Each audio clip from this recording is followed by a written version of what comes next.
Hello everyone. Today I will discuss about the symbols. In our daily life also we use some short forms and abbreviations to save our time and space. Similarly in chemistry there are shortened forms for the names of the elements known as symbols.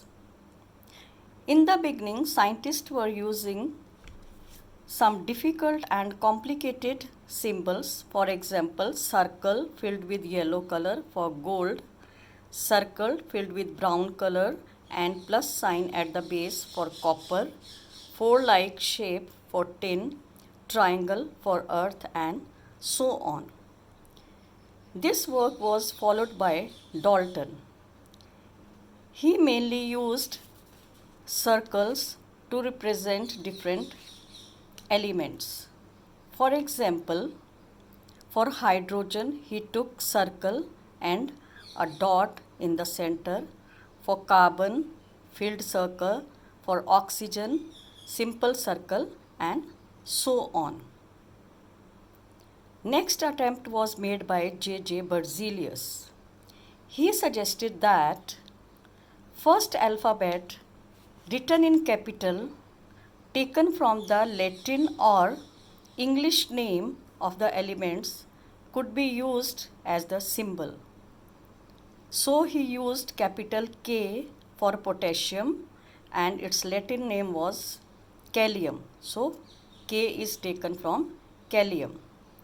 In some cases, not only the first alphabet, he took second or third alphabet from the Latin name. For example, for gold, capital A and small u were taken from the Latin name of gold, aurum. For silver, capital A and small g was taken from its Latin name argentum, and so on. However, this laid basis for the present system of naming symbols and formula. So according to present system, capital letter written is taken from the first alphabet of the name of the element and second letter written in small.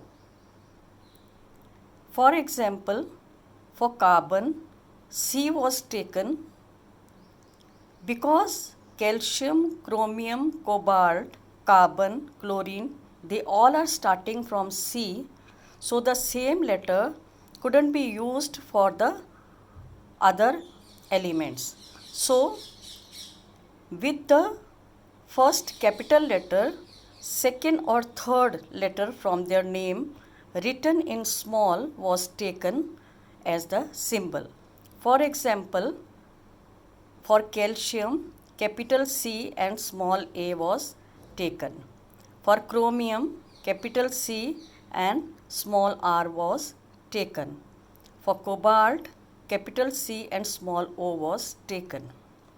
Chlorine, capital C and small l. One has to be very particular while writing the symbols. Always first letter is written in capital and second is written in small. If this care is not taken, for example, carbon is capital C and if we write capital O, so it will not form cobalt, it will form formula of carbon monoxide. I hope now you understand that why one has to be clear and very particular about writing the symbol. First letter is always capital and second letter is always small. Hope you understand now how to write the formula of or symbol of an element. Now significance of these symbols. Each symbol represents short form of this element. It also represents one atom of these elements. Then it also represents atomic weight of one element. So these are the significances or uses of these symbols of the elements. Thanks for watching. Take care.